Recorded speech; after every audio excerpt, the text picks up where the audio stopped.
This is Explaining the Void, a series that aims to give context for the universe of Tales from the Void and its characters, as well as the original lore it is based on. In this video, we will be explaining the story of Chonny's charming Chaos Compendium for those who are brand new, a brief overview of how Tales from the Void differs from that canon, and an in-depth look at the setting and characters, including official designs. Without further ado, let us start at the beginning.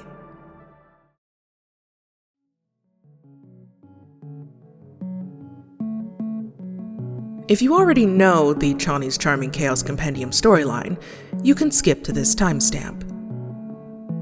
Chonny Jash is a musician credited for his unique style of remixing published songs into brand new ones, as well as his origin songs primarily involving his personal life or interests, most especially the Legend of Zelda video game series, and video games in general. He uses a variety of synths and processed vocals to create a new experience out of songs listeners already love. He's most well known for his covers on songs by Tally Hall, That Handsome Devil, Toby Fox, and Will Wood, as well as old-school video games like Majora's Mask. He's also made a variety of original pieces that are equally as complex and artistic, and I highly recommend you check out his full discography in the description. His arguably most popular album is a collection of Tally Hall covers called Chonny's Charming Chaos Compendium, and it explores 3 parts of a person, nicknamed Soul, Heart, and Mind. Throughout the story, the 3 argue about how they should operate as a person, with Mind wanting to operate through logic, and Heart being more emotional. Several intense events take place.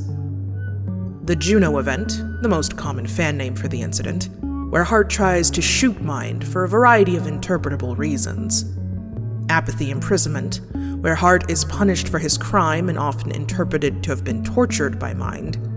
And the eventual merging of the 3, becoming whole.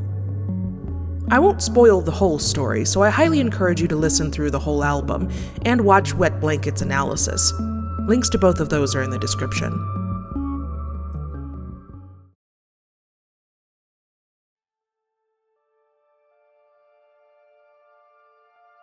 Now, how does Tales from the Void differ from Chonny Jash's story? There's not much that deviates from the official canon, as the majority of the album is up to interpretation. However, there are some key differences. 1. Merging into the whole will never happen. The Jashlings, as they're nicknamed by the fandom, are trapped in the Mindscape, theoretically forever. 2. The Mindscape is both real and unreal. While it is real to the Jashlings, it exists only in the imagination/dreams of Soul's body. We'll discuss this later on. 3. All Jashlings are part of one person, so they are considered to have familial relations with each other. Romantic ships of characters in this series is not permitted. 4. None of the Jashlings are considered truly human. Due to their manifestation in the whole's mind, they each have some amount of traits that makes them their own species. 5. The whole does not represent the actual Chonny Jash, but instead is left as a vague other soul that can represent the listener. We will not see the whole in Tales from the Void, at least in the current events of the timeline. 6. It should be noted that episodes 1 through 3 will likely have inconsistencies with lore, as these were written before having an audience in mind. While they're still canon, references to events and people should be taken with a grain of salt. Now that we have a very brief understanding of Tales from the Void's origins, we can go over the world of the Mindscape and its occupants. First, let's establish what the Mindscape and the Void are, as they do refer to different things. Tales from the Void takes place inside the mind of an unidentified man, and the characters are fragments of his consciousness. The entire world these fragments live in is called the Mindscape. The void, however, is the expanded area outside the main space that is largely unexplored and represents the man's dissociative barriers. The Mindscape is loosely structured like this. At the center is a large manor where the main three Jashlings live, filled with dozens of rooms, most of them unused, and a Gothic-style interior. It's meant to feel large, ominous, and cold, representing the man's detachment from his sense of self. Surrounding the manor are sprawling hills and meadows, filled with hazy depictions of wildlife and flora. According to two, these places are made by dreams and aren't technically real. Past these hills are a few landmarks we've seen in previous episodes, namely a gas station from Soul's past, and a deep ravine that cuts through the landscape. All landmarks outside the meadows are parts of Soul's time before the split, important memories and emotional connections.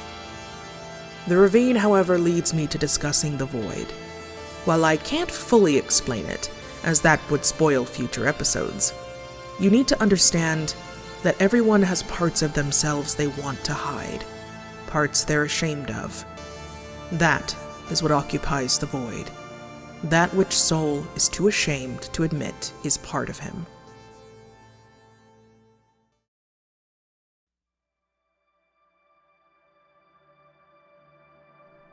On that morbid note, let's move on to who lives in the Mindscape, that we know of so far. First and foremost, we have Soul, nicknamed Atlas. He is the embodiment of who the whole was before the split, with a few key differences: devil features, and a missing half of his face. Every aspect of the Mindscape represents some part of the whole, and souls are the most important. 1. He sees himself as irredeemable and evil at his core, and 2. Parts of his identity have been given instead to mind and heart. Heart is metaphorically blind, so one eye is missing, and mind masks his true feelings, so half of Soul's face is gone. Next, we have Heart, nicknamed Artemis. Heart represents Soul's emotions, or more importantly, how he dismisses them.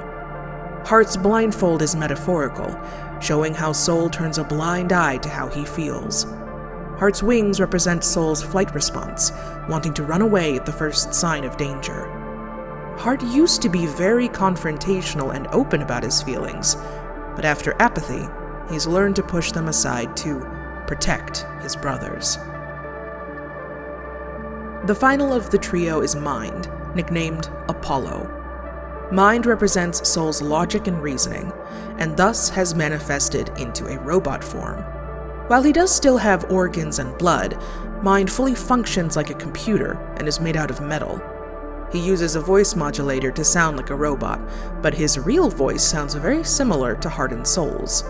His design is the most straightforward, as that is Mind's entire identity: plain, efficient, and cold.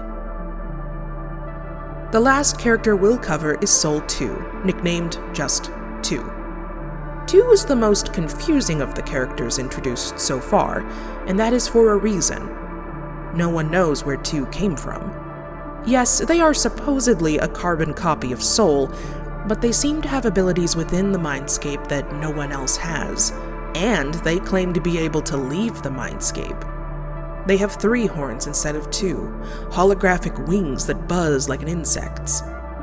True, they are beloved by the main 3 and seem to be entirely non-malicious, but it's obvious that they're not quite who they say they are. And that concludes the first episode of Explaining the Void. New episodes will be released as more lore needs to be explained, so stay tuned. We thank you for watching. Until next time, friends.